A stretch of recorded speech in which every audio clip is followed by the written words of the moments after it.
Welcome to Hard Talk. I'm Stephen Sackur. The EU is thought to have lost more than 10 billion euros to fraud over the last 2 decades. And yet its anti-fraud and corruption agencies have long lacked the teeth to root out the problem. Could that be about to change? Well, my guest is Romanian Laura Codruţa, the EU's first public prosecutor. She has enhanced powers to tackle transnational crime.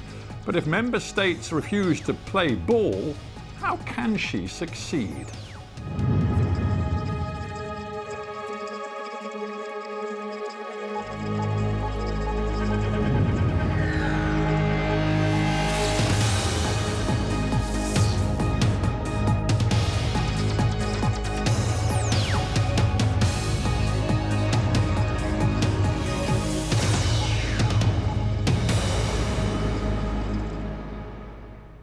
Laura Codruţa in Luxembourg, welcome to Hard Talk.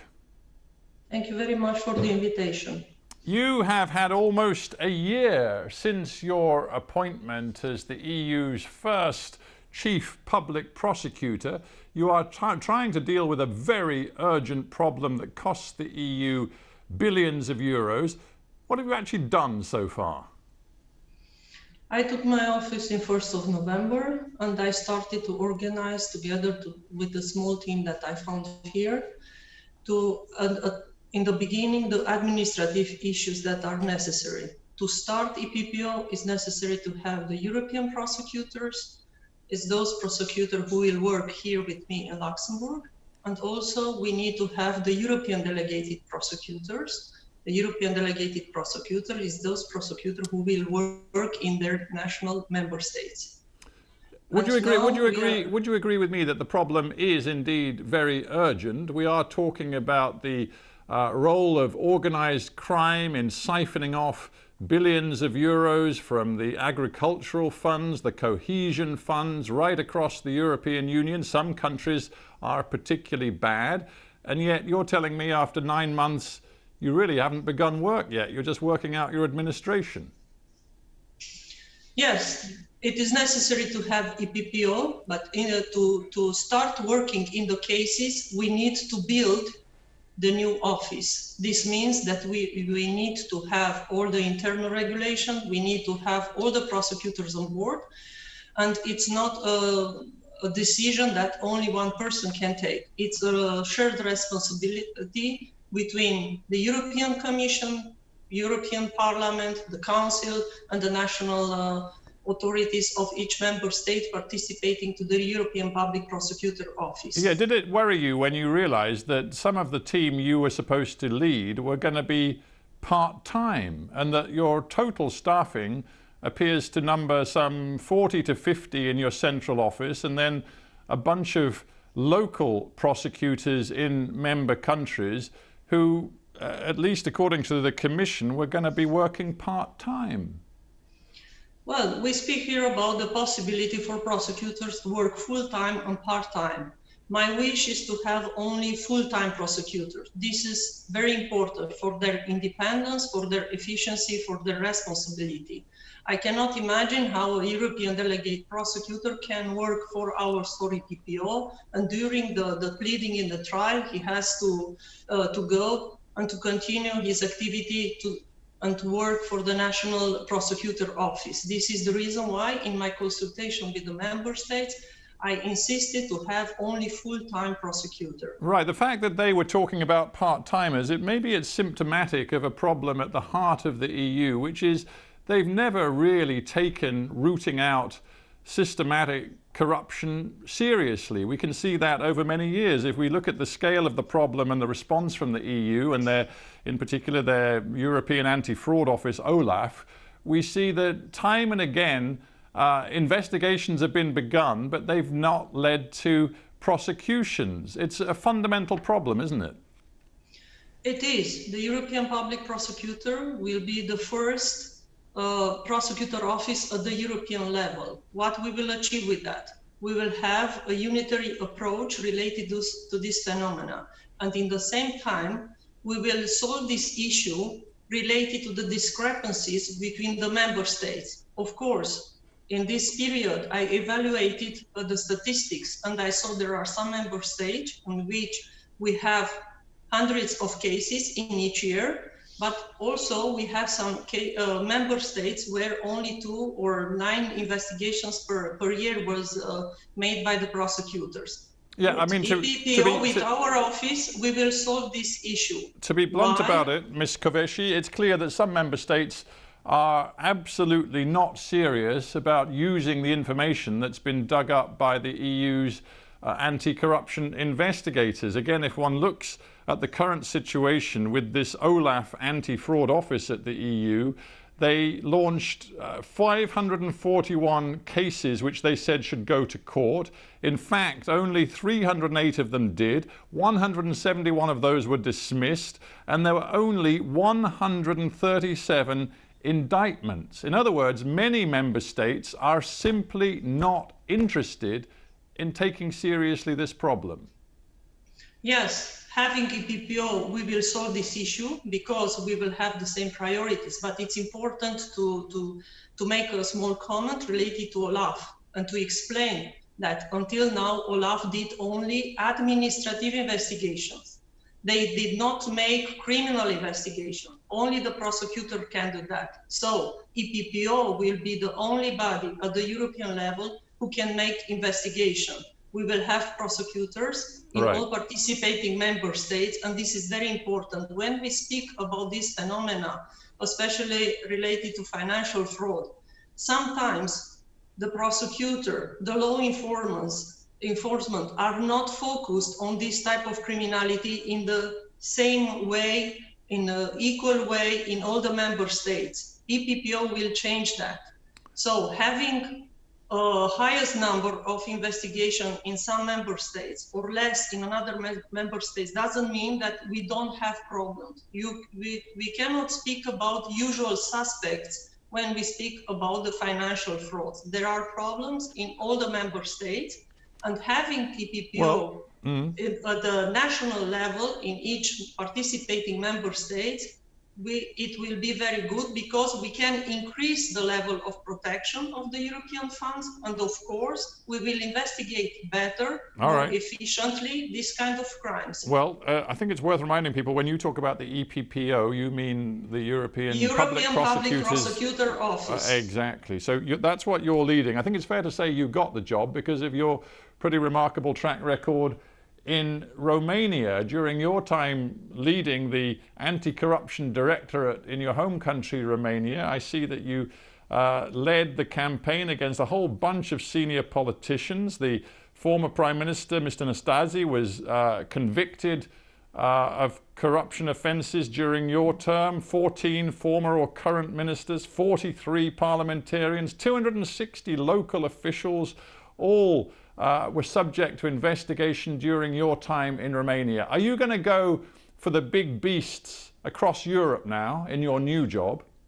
Of course, we will investigate financial frauds, we will investigate powerful people, but what is important to say is what I did in Romania and what I will do here in EPPO, I will not be alone. I will have the entire team with me, and this is very important. We will be prosecutors of 22 different member states, and we will put together our experience, our knowledge, and we will investigate better this phenomena. But the problem, and together with them, I wanted to do a good job. Well, we'll get to the 22 states and why it's not more in a moment. But just to focus on Romania and whether you really made a difference, you were a controversial figure. You certainly took on some of the most powerful people in your country. But if one looks at the state of Romania when you left the job, and you were fired by the government eventually, when you left, Transparency International thought that Romania was actually performing worse. It ranked 70th in the world in terms of corruption index in 2019. It was going backwards. It was the second most corrupt country in Europe, just outdone by Bulgaria. It doesn't seem, to be honest, that despite your best efforts, you made much difference. Well, when we speak about to eradicate corruption or to reduce the level of corruption in one country, I think it's not the only responsibility of prosecutors. to fight with this phenomena, it is necessary to have an entire effort, also the prosecutors, also to prevent corruption, also to have good laws and to offer enough instruments to the prosecutors to investigate those crimes. It is important to say that also the mentality and the entire society can contribute to decrease the level of corruption in a country. So not only arresting or investigating people, we can solve the issue of corruption in one member state. But Right. what is important now is that we will have the European Public Prosecutor Office at the European level, and we will use all the legal instruments that we have, and we will work better because we will have also here in Luxembourg at the central level financial investigators, case analysts, and together we can analyze, we can aggregate and put together all the dots when we speak about the cross-border crimes, when we speak about corruption, and especially when we speak about financial criminality. Let me stop you a minute, because people across Europe are going to be interested in how you're going to do the job. And it is indeed notable that you had a certain reputation in Romania for, let's say, pushing the envelope in terms of investigative practice. You, it seems, were prepared to use the intelligence services in a covert fashion to dig dirt on some of the suspects that you were going after. And in the Romanian Constitutional Court, some of your methods were called into question. Do you regret some of the methods you used?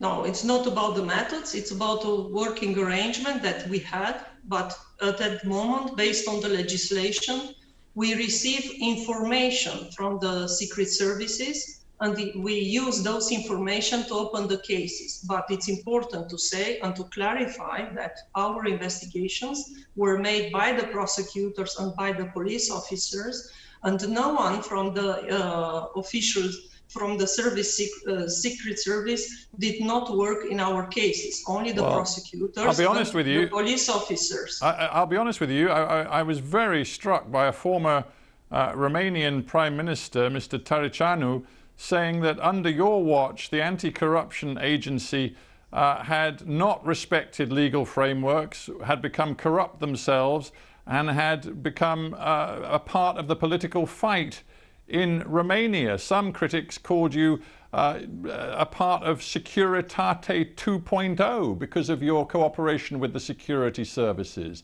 Again, I put it to you that if you bring those methods to your Europe-wide prosecutor role, you're going to make many people very unhappy. All our cases that we worked in Romania were checked and verified in the courts. So at the European level, we will work according to the legislation, as I did it in Romania all the time. And everything that the prosecutors did in the cases were checked in the court by judges. But with respect, so the Constitutional Court in January 2019 concluded that you had created a parallel justice system existing outside the rules imposed by Romania's constitution. Are you going to... There is no any decision of Constitutional Court saying that I created a parallel state in Romania.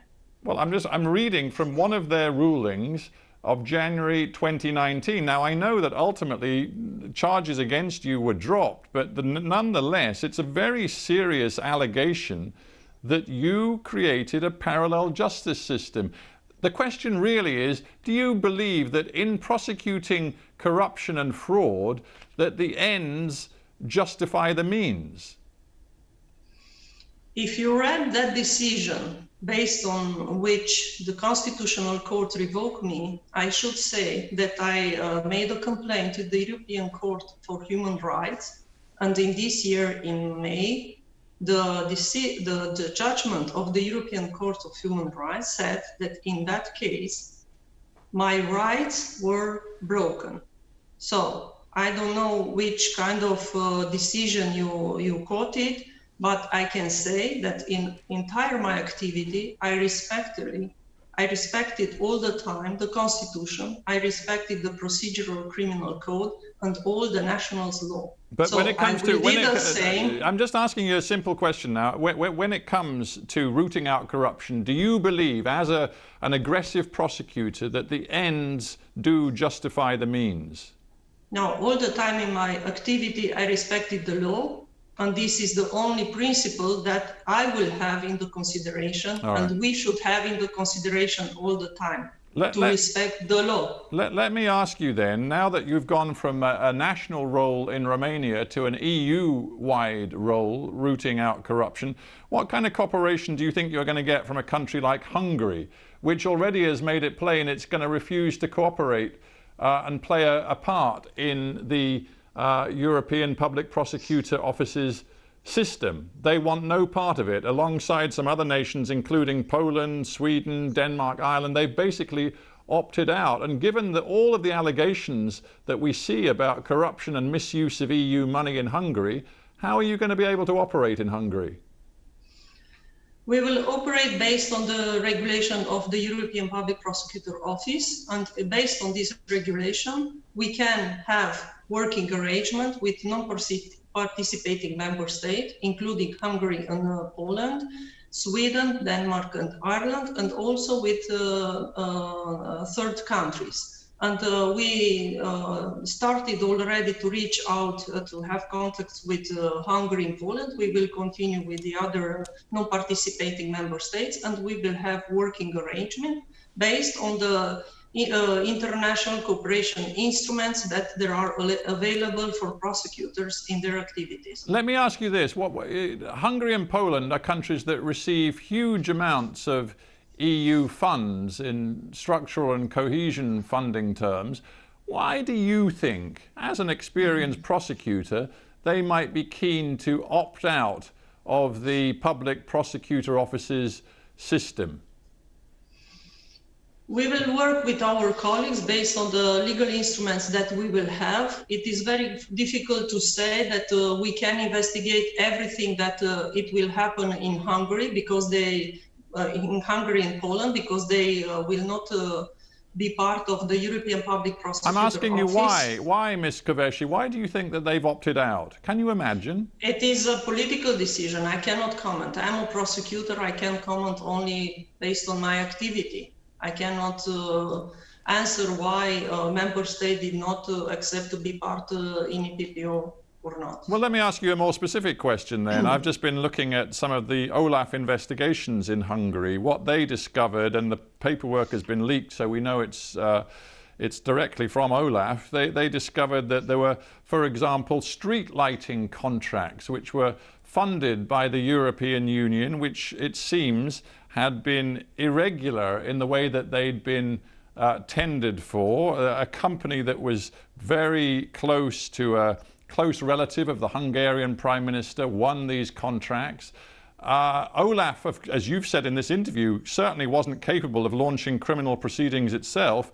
In the future, if that kind of thing happens in Hungary, will you be able to launch criminal proceedings, yes or no?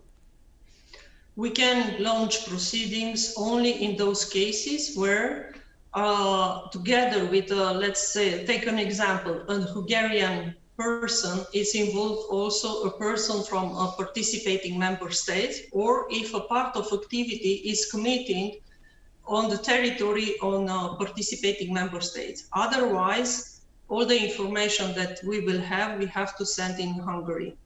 See, I'm just wondering what really has changed. From the very beginning of this interview, you've told me, you know, this is a big new EU initiative. We've created a new office to really get serious about anti-corruption and anti-fraud. But in the end, all of the cards are really still held by the member states. And your powers only go so far as you get cooperation from the member states. And if you don't get the cooperation, you can't really function. It's not exactly in this way. We will receive complaints directly here in Luxembourg at central level. We can have the possibility to reallocate the investigation from a member state to another member state. And what is important is the quality and the professionalism of the European delegated prosecutors that will work for EPPO. The national authorities has to select those prosecutors and to propose to the European chief prosecutor to be appointed. But it's important to say that they will be independent in their activity and they will make the investigations in these cases. Also, it will be important because they will not be limited by the national borders. They can call, for example, a prosecutor from Romania can call his colleagues from Luxembourg to ask for information, to find some documents, to find some proofs. And after that, the colleague from Romania can use those proofs directly in the investigation without being necessary to make any other formalities. So everything will be more efficient, more quick, and in this way we will protect better the European money. The truth, though, if you read reports over many years from Transparency International, from the Organised Crime and Corruption Reporting Project and other NGOs, is that EU monies have been siphoned off and have entered the hands of the organised criminal elements, including, we know, the mafia and other extremely powerful organizations. We also know that in certain countries this involves very powerful people close to political power, so-called oligarchs as well. Do you really believe that you have both the power and the political backing to take these forces on? We will investigate, of course, all the crimes related to the organized crime.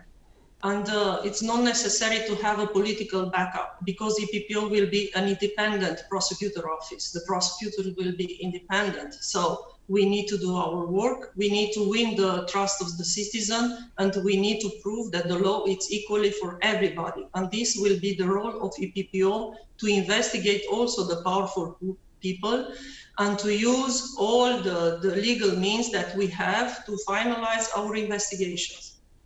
I'm tempted to ask you, Ms. Kövesi, how strong is your will on this matter? I know in Romania you took on powerful forces and you faced personal threats. You know what it means to be under a great deal of pressure, but it seems to me that pressure, as your job is now across Europe, that pressure may get even more intense. Well, I'm used to work with pressure. It's not any problem for me, and I'm sure that it will not be a problem for the other colleagues for EPPO. There will be only good prosecutors here, very courageous, very professional. So we will work together as a team, and I'm sure that we will achieve what we want. So it's not any problem if we will have some pressure. Are you really sure about that? You said in a recent interview, corruption can be defeated. Do not abandon this fight.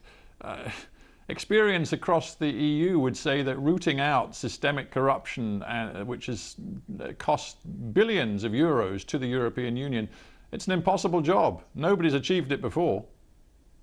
It's not impossible. We have to do our job and we have to fight. But to eradicate corruption, it's important not to rely all the time only on the work of prosecutors. It is the same with the financial criminality. We have to work together in a team with the other European institutions, with the national authorities, with the entire society, because in the end, each citizen can be a part in this fight and can help the prosecutors to fight with this criminality. Laura Kövesi, I thank you very much indeed for joining me from Luxembourg. Thank you.